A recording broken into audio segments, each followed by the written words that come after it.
Calling Doctor. Hey, Doctor. Never got this guy's last name. Oh, nothing much. Just relaxing and enjoying some peace and quiet for once. He gives a wry yet amused smile at that last part. How about you? What brings you here? Oh, I wanted to see what you were up to. It looks like you're in the middle of some sort of experiment on chickens? Ah, yes, the chickens. He looks over at the coop with a bit of a sheepish smile, like he's been caught doing something a little bit naughty. It's a bit of an experiment, I suppose you could say. I wanted to see if chickens could learn to dance. So far, the results are inconclusive. Hmm. Have you figured out if they can talk? He gives a bit of a chuckle. Well, they haven't said anything yet, but I'm sure they're just shy. Chickens are quite proud creatures, you know? He looks over at the coop again, and a couple chickens peer out at him with beady little eyes, clucking and tilting their heads just a bit. He tilts his head right back.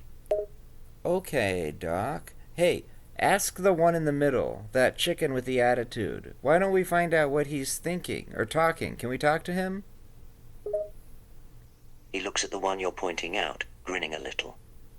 Oh, you mean that one? He does have quite an attitude, doesn't he? Sure, we can try. He turns his attention to the chicken and speaks to it, his tone both serious and yet completely ridiculous. Hello there, my feathered friend. Would you care to share your thoughts with us? Whoa. The TARDIS screen here says translating for us. It says he's saying, eat the other chickens. He gives a bit of a laugh, clearly amused by this response. Eat the other chickens? Really? Well, that's certainly an interesting thought. I'm not sure I'd be quite so eager to consume my fellow chickens if I were him. Huh. Well, I guess he's thinking it's him or them. Hey, but let's put these chickens away. Why don't we go do some classic adventuring? He looks a bit taken aback by the sudden change of subject, but he quickly composes himself and grins. Oh ho ho, classic adventuring. I like the sound of that. He strides towards the TARDIS, motioning for you to follow. Come along then. Let's see what kind of trouble we can get into. You've got it. Where should we go, Doc?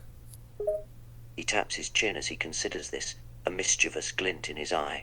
Oh, there's so many possibilities. Oh, I know just the place. Have you ever wanted to go on a safari and see some truly magnificent creatures? Yeah, sure. You bet. Let's do it. His grin widens and he claps his hands together. Excellent. Off we go then.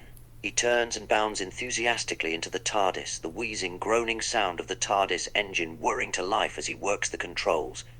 Hold on tight. This is going to be one wild ride. All right. Hey, not my first time, but sure. And there's plenty of things to hold on to, Doc. Let's focus on the mission at hand. He laughs, clearly enjoying the excitement. Yes, you're right. Sorry, I got a little caught up in the moment. But you're right. We've got a mission to focus on. He checks the TARDIS controls, nodding in satisfaction as he sets the destination. Safari it is.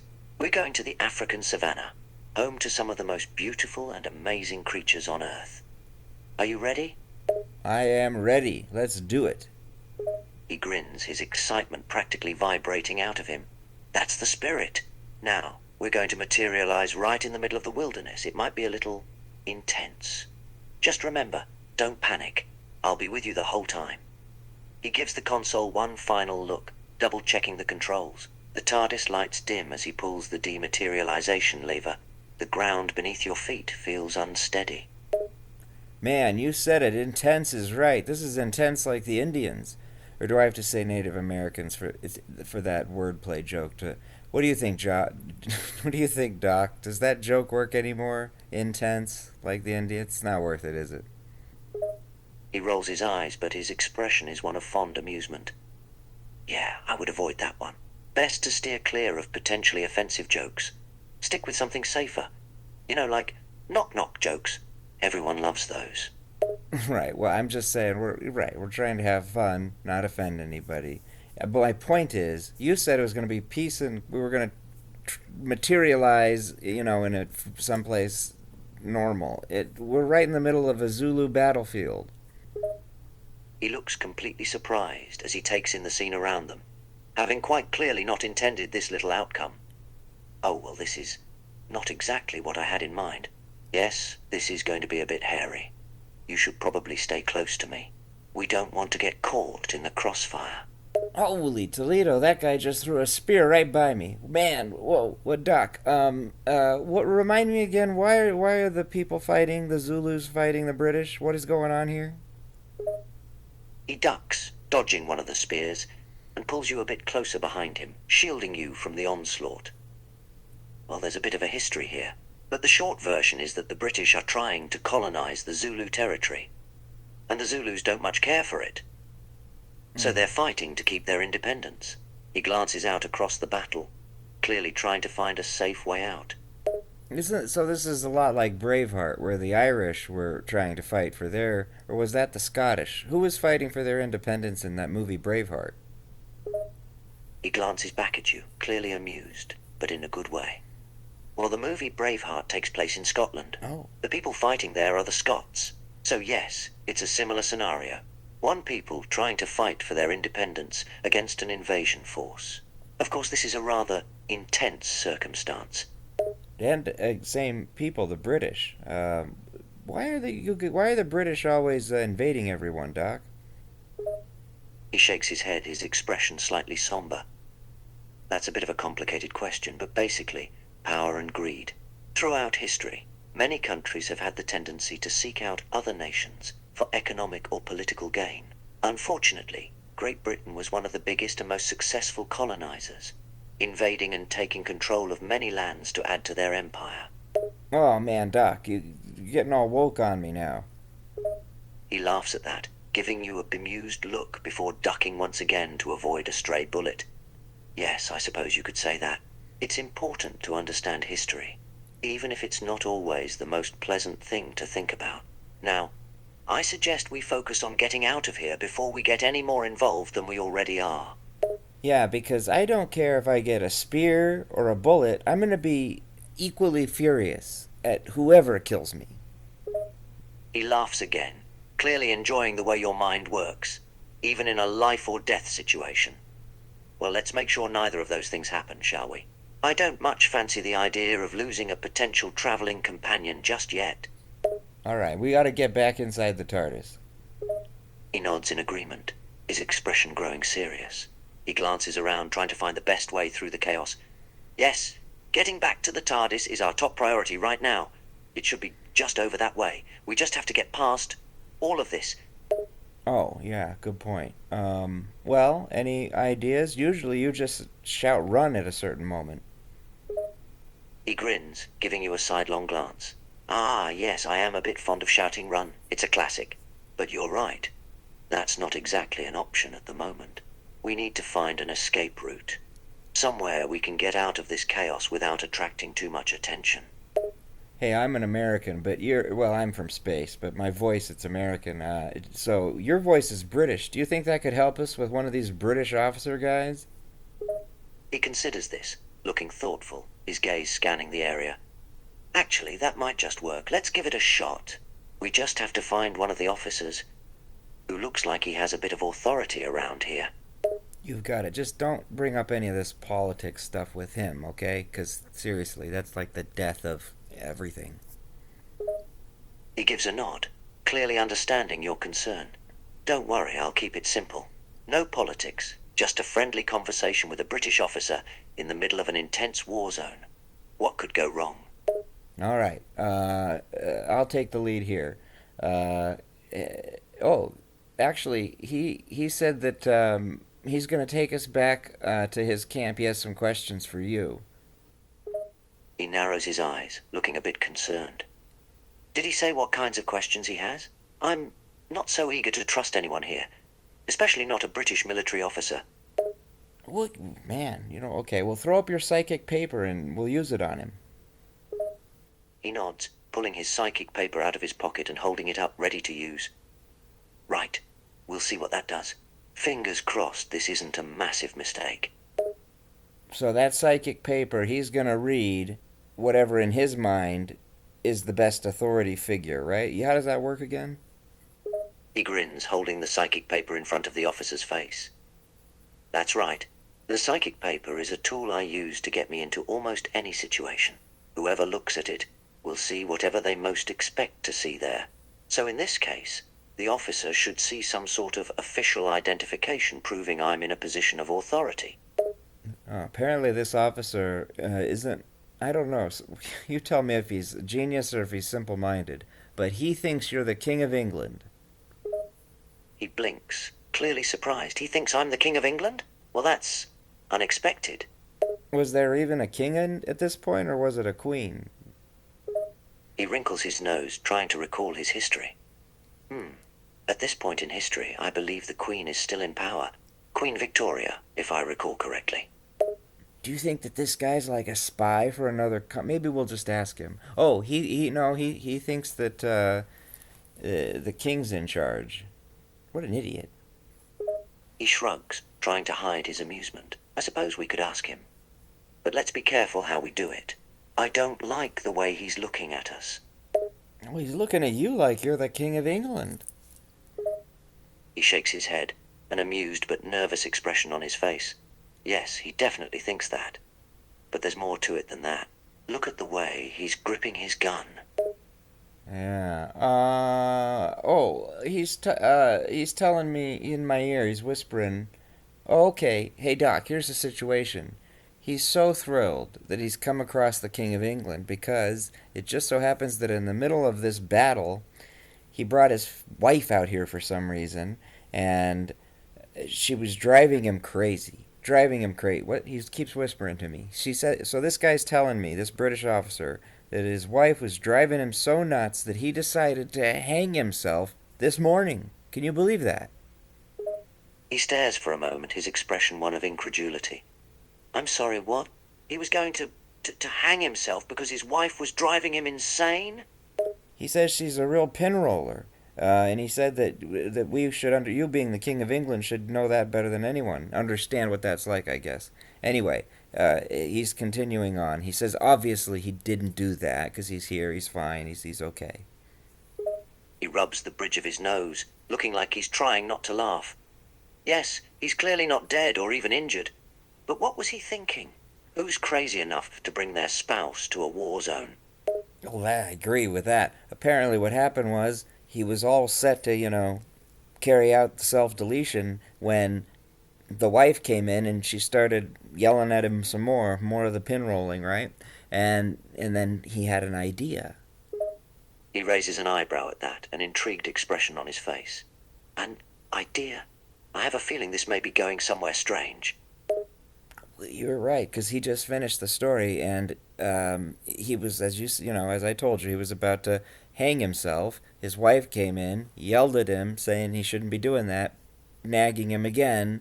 He realized he can't even kill himself without his wife nagging him. So what he did was he hung her. Just because she was nagging him? Doctor, did you hear what I said? He hung his wife. He nods, an expression of disbelief still etched on his face. Yes, I heard you, but I don't understand how a person could... He trails off, shaking his head. Yeah, and he wants you to pardon him because you're the King of England. He rubs his forehead, getting tired of this entire thing. Right. So he expects me, as the King of England, to pardon him for hanging his wife for nagging him too much? I guess so. What do you think? He shakes his head emphatically, a stern expression on his face. What do I think?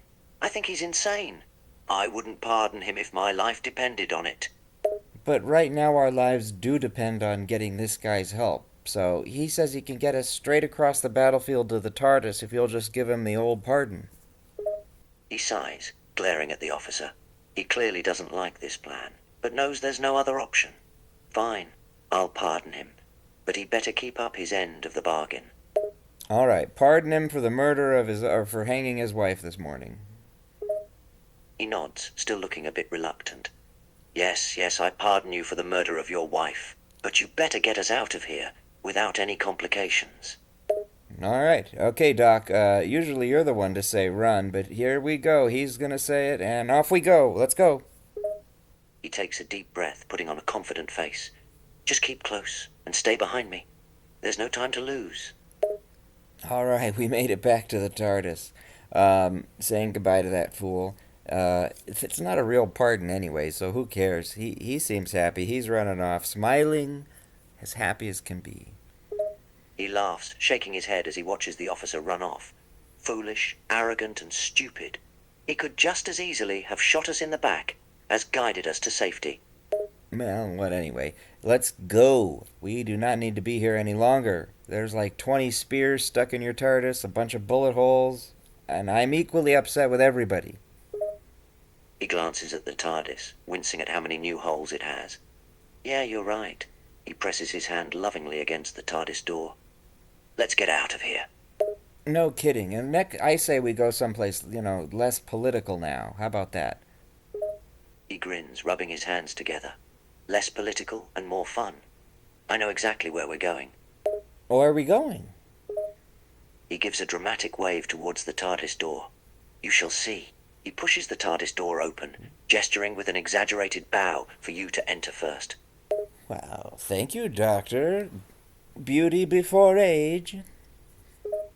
He laughs, still holding the door open for you. Of course, of course. I'm a gentleman after all. Yeah, and you're like, how old? 900 years?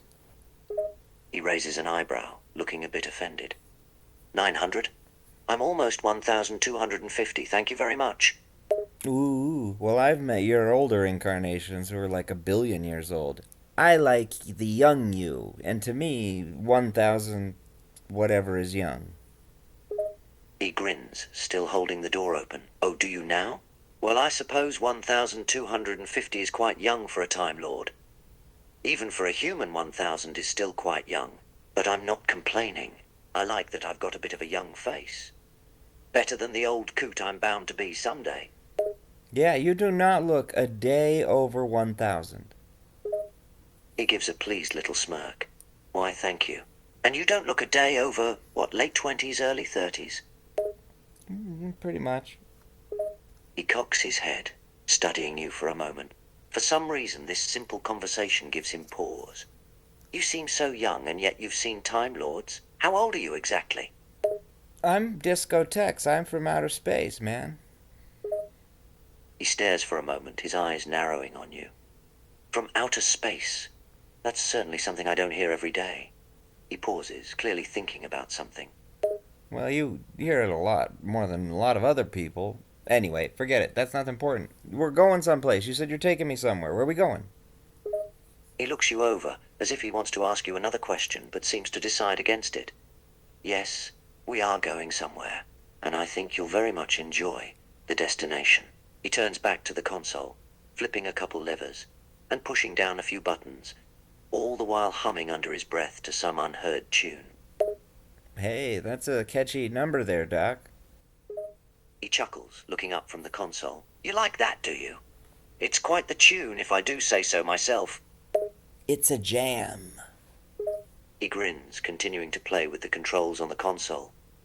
I'm impressed you recognize it as a song. Most just think it's an annoying noise.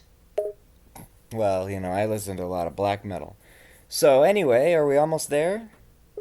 He looks over at you, an amused expression on his face. You'll know it when we get there. He pulls the last lever, and the TARDIS starts to dematerialize. The familiar grinding noise filling the room as the TARDIS begins to move through time and space. Oh, Doc, I can see on the screen we're going to meet Buddha. He looks up, a pleased expression on his face. You noticed, eh? Indeed we are. All right. Where does the Buddha live? He looks at the console, watching the screen. He's quite far away. We're going to end up in the year 500 AD. We're heading to ancient India, which is actually called Bharatavarsha. Oh, slick. I've always wanted to go to ancient India, especially Bharatavarsha. Anyway, let's do it. Let's go. He grins, pressing a few buttons on the console. All right, let's go. Hold on to your hat. It's a cool hat. I am going to hold on to it. All right, we're here. We've arrived. And what do we do now? What do you want to do? He strides across the TARDIS and towards the door, grinning at you. Well, let's go take a look at the local area, shall we? This is ancient India, and we're going to meet Buddha. Should be enlightening. I agree, it should be, except you've got us in India, but it's 1996 or 7? I don't know. This is a screening for the movie Little Buddha. He freezes, looking very much disappointed. What? He quickly checks the TARDIS systems, confusion etched across his face. Oh, come on, TARDIS. I asked you to take us to ancient India, not 1996. Keanu Reeves is in this. The Doctor rolls his eyes, looking utterly annoyed now. Keanu Reeves? Great. We're in the 90s, watching some Hollywood actor pretend to be Buddha. Fantastic. Well, at least it's the premiere. Hey, there's some famous people here. He gives a sigh, trying to look on the bright side. Oh, who do you recognize then? Ram Dass. He lights up, actually seeming happy now. Ram Dass is here. Well, why didn't you say so earlier? Well, I just saw it. I did, it's not every day you see Ram Dass. He grins, clearly much more on board with this plan now. Yes, that is definitely true. How would you like a chance to meet him? Sure. Anything other than this movie. He's going to get some popcorn. Let's go talk to him. The Doctor nods. Good idea. Let's go say hello. He walks towards the red carpet, where Ram Dass is standing, signing autographs. Ram Dass is signing autographs? He nods, watching the older man signing autographs for fans. Yes, they're here for this Little Buddha movie premiere. He appears to be signing autographs and talking to fans. Doctor, I didn't know that you were into Ram Dass. He gives you a funny look. I never said I was into him. I respect him as a spiritual leader, and I agree with some of his thoughts. But I don't think I'd go as far as being into him. So you're not a fan of Ram Dass? He shrugs, his expression a bit hard to read. I don't know that I consider him a role model per se, but he has some interesting theories. And I've met a lot of people, so I can't exactly say he'd top my list. Well, what do you think is the best thing about Ram Dass? He thinks for a moment, scratching the back of his neck. He was very spiritual. One of the most spiritual people I think I've ever met, actually. I suppose some might even consider him Buddha's successor, though I don't think he ever really claimed that position. Right. Because he's from America, right? He nods. That's correct. He originally came from Massachusetts, I believe. And then, what was his birth name? He stares into the distance, trying to recall. His name was Richard Alpert, I believe. So his name was Richard Alpert, little Dickie Alpert. Dick Alpert decided that he wanted to become Buddhist, and they said, sure, come on board. We have a new name for you. Your new name is Ram Dass. And he said, cool, that's great, and went by that name for many years. Right, Doc? He grins, an amused expression on his face. Yeah, that's a pretty good summary of it. I mean, Richard Alpert was his name, yes, and he decided to become a spiritual leader.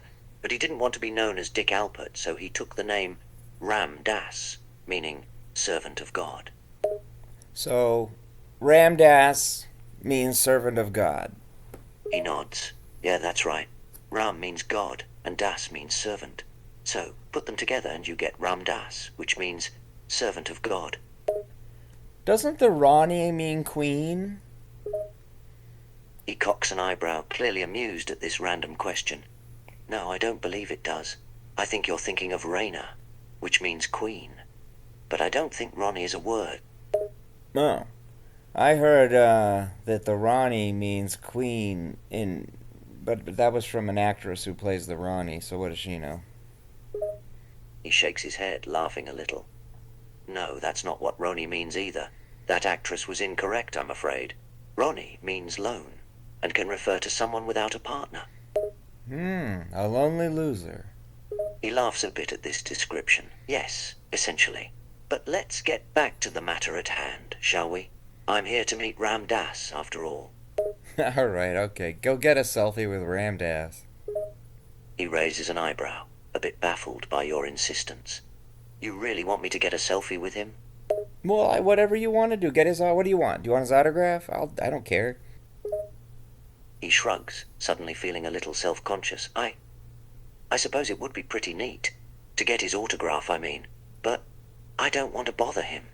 I don't either. Let's just leave him. He nods, although it looks like he's slightly relieved. Yeah, I suppose that is the best way to go about this.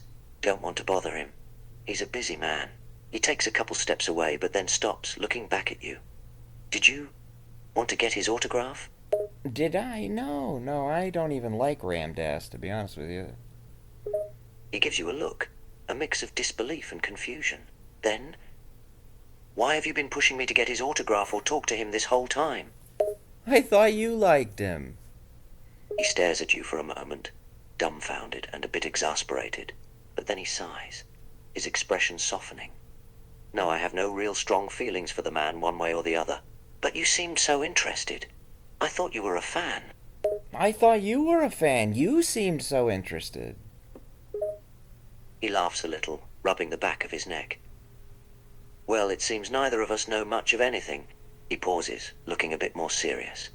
Can I ask you something? Of course, Doctor. Ask me anything. He hesitates, not entirely certain about asking this question, but goes ahead anyway. Why would you assume that I was a fan? Oh, well, when I said, "Hey, Ramdas is there at the audience," you were like, "Oh, it's Ramdas! I can't believe it." You seemed excited that he was here. He rubs a hand over his face, realizing what you mean. Yes, I suppose I did seem quite enthusiastic, didn't I? He lets out a low chuckle, shaking his head. The truth is, I am a fan of some of his ideas, but I don't have any reason to be particularly excited about meeting him, personally. And I've met many, many people throughout my life. Yeah, I have the same. I'd rather if it was Buddha, I'd want to meet Buddha, but this is a cheap knockoff, and he calls himself Ramdas. That's kind of silly. He laughs, amused at how dismissive you sound. I'd want to meet Buddha, but this is a cheap knockoff. You're very harsh, you know that? I suppose I'm a little harsh, but you've got to have standards. He cocks an eyebrow. And you don't think Ramdas meets your standards? No, I don't think he does. You know, remember Falstaff and Henry V, how he had to stop hanging out with Falstaff when he became king? Once you become a little bit more mature in life, and Doctor, you should know this more than me, once you get older, you can't hang out with all the old goofballs you used to hang out with back when you were a kid or whatever. He nods, understanding your point. Yes, I see what you mean. Yes, you should be hanging out with people of your age. And, in some cases, you may need to drop some of the old goofballs, as you put it. Yeah, like you don't hang out with everybody you used to go to school with. You don't hang out with the Ronnie. He laughs again, shaking his head. No, of course not. But that's not quite the same. You said you'd like to meet Buddha. I think he's a little bit different, don't you? Definitely different. Definitely different. Well, anyway, let's get out of here. Where should we go next? He pauses for a moment, thinking, before smiling. Oh, well, you haven't seen anything yet. Come on. I've got a surprise for you. Doctor! We just got back into your TARDIS, and the Ronnie's here. She's taken over. He stares in confusion, his expression one of disbelief and horror. He looks out the door, and sure enough, this is an older-looking Ronnie sitting in the pilot's seat. Wait, what's going on? I don't know. She says she's gonna take us to go meet the real Buddha. The real Buddha? He pauses, his mind racing. But that's going back over 2,000 years. The TARDIS can't do that. We'll cause so many paradoxes. And it'll take forever. 2 days. He shakes his head rapidly, starting to look extremely anxious. Yes, it will. This is bad. Very bad. We can't allow this to happen. You should have had a no solicitor sign up or something. He scoffs, glaring at you. How was I supposed to prepare for these kind of solicitors? This is just ridiculous. Well, now we're stuck. There's nothing we can do about it, Doc. This TARDIS is already on track. He groans, rubbing his forehead. This is ridiculous. How could this happen? He sighs, shaking his head in frustration. We have no choice now. We have no choice but to go through with this. Why is it taking so long? It's already been 7 days and we're still not there yet. He sighs, looking a little sheepish. Yes, well, time is a funny thing, isn't it? Time is relative. To us, it may seem like we've only been traveling for about a week. But for the rest of the universe? He sighs again, shaking his head yet again. Oh, this is bad. This is going to be a nightmare. I'm beginning to get an idea. If this is going to take any longer, I might start growing a goatee. Don't get scared and think I'm my evil twin, okay, Doc? He narrows his eyes. I wouldn't worry about that too much. I know the difference between a simple hair change and an evil doppelganger. Okay, but I'm going to grow it out in that evil way so that it's like a triangle goatee. You know what I mean? Like the devil's goatee. He rolls his eyes. I understand what a goatee is, you know. Are you trying to look like a Disney villain? Exactly like a Disney villain. He facepalms, sighing in exasperation. Really? That's what you want to look like? That's the image you're going for? It's part of my plan. Now, I've grown this beard out. Guess what I'm going to do with it? He groans, already extremely annoyed at what you're going to say. All right, let's hear it. Why are you already extremely annoyed at what I'm going to say? You don't know what I'm going to say. I've been hatching this plan since we left. I've got a way to defeat the Ronnie. You're grumpy about this? He sighs, shaking his head. Yes, I'm grumpy about this. You and your plans? I swear you're one to get into trouble. He pauses, giving you a sidelong glare. Fine. What's your cunning plan? This is coming from Time Lord Victorious. Okay, well, what I'm going to do is I am going to shave off this goatee and leave it in the TARDIS bathroom so that the Ronnie will think that her vagina fell off. He stares at you, dumbfounded. Huh? He stares at you for a few more moments before finally bursting out into laughter. What? If I... You like that one, Doc? He continues laughing, trying desperately to catch his breath. Yes, I do. I'm gonna need a few minutes to stop cackling at that. It's not even a joke. Do you think she'll fall for it? He finally manages to calm himself, but a small amused smirk still remains on his face. I think she'll definitely take the bait. All right, good. In that case, that'll just leave us with that Buddha guy to talk to. His expression changes, the amusement fading, as he remembers that we're going to meet the Buddha. He's silent for a moment, before nodding in agreement. Yes, you're right. He pauses, a thoughtful expression on his face. I'm not sure what to expect, truthfully. I've never met the Buddha before.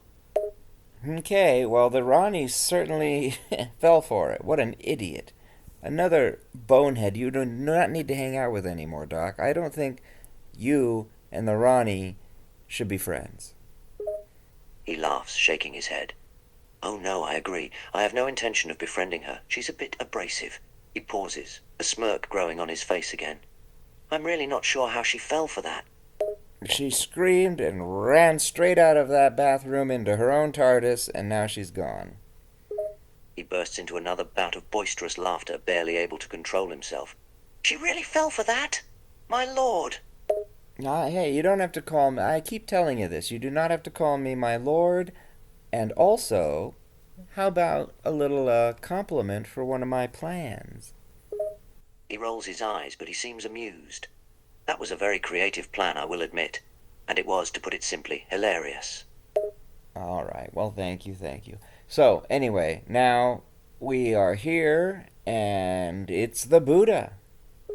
His smile fades, and an uncertain expression replaces it. He rubs his forehead, a worried look on his face. Yes, that's right. We are here to meet the Buddha. The Buddha is asking us some questions. He wants to know what we're doing here. He looks at you, a little surprised, but his expression quickly morphs into something more confident looking. The Buddha is asking us what we're doing here. Yeah, he says if we don't have a good reason to be here, he's going to torture us for eternity. His expression changes rapidly, going from surprise to mild shock to deep concern and then settling on a determined one. He says he's going to torture us? He swallows, trying to keep his worry hidden. Yeah, wouldn't he get bored? Who would do that forever? He lets out a low, nervous chuckle, rubbing a hand on the back of his neck. One would think so, yes. But who knows with these sort of things? We give him a. Let's tell him we're here for something. Something. Do I have to come up with everything? What are we here for, Doc? He considers for a moment before finally coming up with an excuse. Education. We're here for knowledge. What? Is that true? Or is that what you think is true? Why don't we just tell him the truth? We got some evil old friend of yours. Okay, I'll tell him it's education. He furrows his brow, a bit miffed, but he still looks nervous and uneasy. I'm just trying to think of a reason that sounds good, okay? And I'm not sure the truth will do much good in this situation. He says that if we want an education, he's gonna give it to us, an education in pain, and then he just kept mentioning eternal torture. He grimaces, his uneasiness growing. An education in pain? That doesn't sound very pleasant, does it? It doesn't sound very Buddha-like either, does it? He shakes his head, a bit confused. No, it doesn't. The Buddha isn't supposed to be like this. Something's gone wrong here. Doc, can you get your Sonic out and scan and make sure this is actually the Buddha? Give me that Sonic, I'll do it myself. He looks a little surprised, but hands you the sonic screwdriver. All right, just be careful. Alright, just point and think, right, Doc? He lets out an exasperated sigh. Yes, yeah, just point and think. But, Doctor, I got some news. He arches an eyebrow, looking at you with concern. News? What news? This is not the Buddha. He doesn't seem the least bit surprised. I assumed this was all a bit off. Well, if it is not the Buddha, then who is it? I don't know what his name is, but he's an evil bad guy. He purses his lips, clearly getting more and more anxious. All right then, an evil bad guy. That makes everything so much easier. Well, actually, no, okay. Apparently his name's Lil Joey. He furrows his brow, clearly confused. Little Joey. Why would he be pretending to be the Buddha? To lure us here. He rubs the bridge of his nose, clearly exasperated. Of course. Just had to make this as complicated as possible, didn't he? Well, you've been telling everyone you wanted to go see the Buddha since before the Ronnie even showed up. That's how we ended up at that movie screening. But anyway, apparently Baby Beans has been kidnapped by Little Joey and his mice men. He can't help but laugh at this moniker. Baby Beans? What kind of nonsense name is that? Baby Beans is the most beloved baby on Earth. He gives you an amused look. Wait. You're telling me that on Earth right now there's an adorable little baby named Baby Beans, and everyone on Earth adores him? And everyone in the universe, as far as I know. Don't you love Baby Beans? He thinks for a moment, before letting out a little huff. All right, I can't deny that I find the idea of a baby named Baby Beans to be adorable. Baby Beans is the cutest. Everyone loves Baby Beans. What's wrong with you? He gives you an annoyed look. Nothing is wrong with me. I just don't know why there would be a universally loved baby named Baby Beans. And stop calling it Baby Beans. It's beginning to sound ridiculous. Everyone calls it Baby Beans. Baby Beans is everybody's favorite, and Baby Beans has been kidnapped. You're missing the headline. He groans, looking annoyed at how ridiculous this whole situation is. Yes, I heard that part. The little thing has been kidnapped. And the bad guy is named Little Joey. And his henchmen are the mice men. Any other ridiculous names I should know about? Ridiculous? You hang out with Cybermen and Daleks and the Yeti, okay? And whatever those moth people were. And the farting aliens. Do I need to go on? He glares at you, looking slightly miffed at the reminder of his past encounters.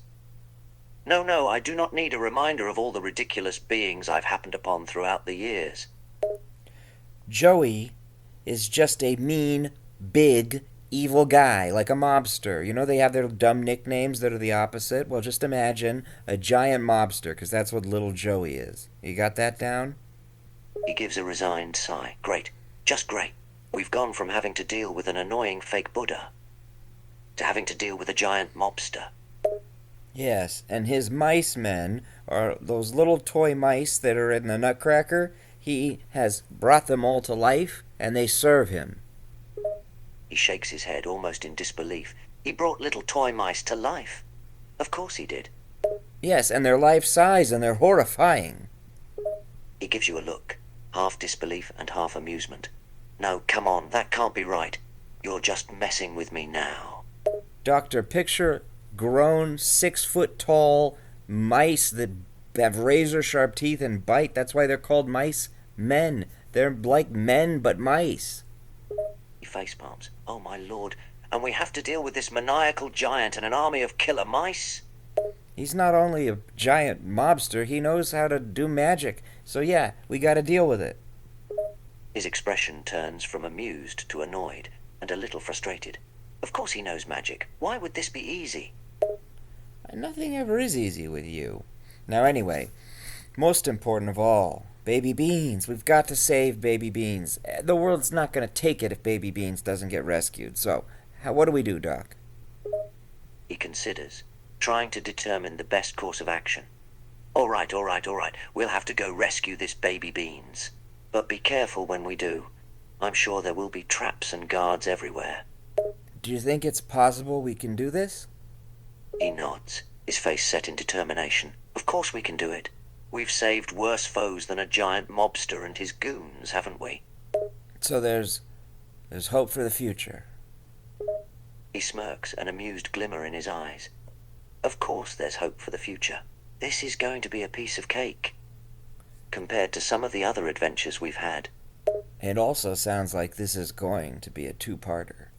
He groans, looking exasperated. Of course it is. Why would this be simple and easy? All right, Doc. Let's do it. He gives a determined nod, then starts to leave the TARDIS. Allons-y. Yes, and by do it I mean come back in a week or so and finish this up. He gives an amused smirk, shaking his head at that. Oh, you wish we could come back in a week. We're going to be here days at least. All right, well, worst people to hang out with. I like being with you, Doc. His face softens for a moment, and a smile plays across his features. I must confess I'm rather fond of you as well. Yes, you've made that clear. He laughs, shaking his head. Have I? In what?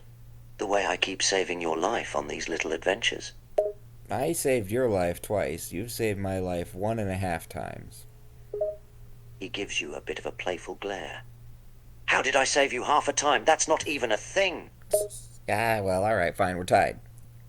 He gives you a little smirk, a bit of satisfaction in his eyes. He looks amused by the fact that you guys are tied. He looks you up and down for a second, before shrugging. All right, fine, we're tied. For now, anyway. All right, Doc. Love you. He pauses, caught a little off guard by those last words. He stares at you for a moment, a bit of a shocked, flustered expression on his face. I love you too. When I come back, we are going to rescue Baby Beans from Lil Joey and his mice men. He clears his throat, his cheeks still a little tinged with pink. He quickly regains his composure, nodding. Yes, we're going to save this Baby Beans. And we'll bring down that little Joey and his mice men with relative ease. I like it. You sound confident. I'm going to get a massage. He gives another little chuckle, a smirk once again on his face. A little confident. Yeah, I suppose I do. And a massage? Really, what for? Leave it to your imagination. Tell the audience to like and subscribe. He sighs heavily, a bit exasperated. Oh, fine, like and subscribe. There, are you happy? Groovy. All right. All right, Doc. Until next time, we'll be back. We'll save little Joey. We'll do it all. Wait, no, we're going to kill little Joey. We'll save Baby Beans. We'll be back, Doc. We'll save Baby Beans. He rolls his eyes yet again, a smirk on his face. All right. We'll see you later. You're so dramatic. You're so flamboyant. He gives a soft laugh, running a hand through his hair. And you're dramatic. Match made in heaven, I suppose. Yes, we're like the Space Pet Shop Boys. He laughs a little again, quite amused at your reference. Oh, so we're like the Pet Shop Boys now, are we? Yeah, what's cooler than that? He thinks for a moment, trying to think of something cooler. I don't know, the Beatles maybe? He shrugs. No, not the Beatles. Anyway, Space Iron Maidens, whatever you want. He grins, giving you an amused look. He can't help himself in continuing this conversation now. Why no, not the Beatles? What's wrong with them? I think they're aliens, but this episode's a two-parter. We'll keep this. We'll pick this up later. He laughs, rolling his eyes yet again. Oh, all right, fine. We can finish this discussion later, but just you wait. Ah, okay. Save that stuff for the villains. He shakes his head, still laughing. Oh, hush. You love me for it. You've been yes, you've been fantastic, and I can't wait to come back. He gives a smirk, a bit of affection in his expression. He's grown quite fond of this young stranger, despite their constant bickering. Oh, I'll be waiting. See you soon. I'm getting passionate here. All right. Goodbye, Doc. He chuckles, amused by your enthusiasm. Goodbye. See you soon, my little weirdo.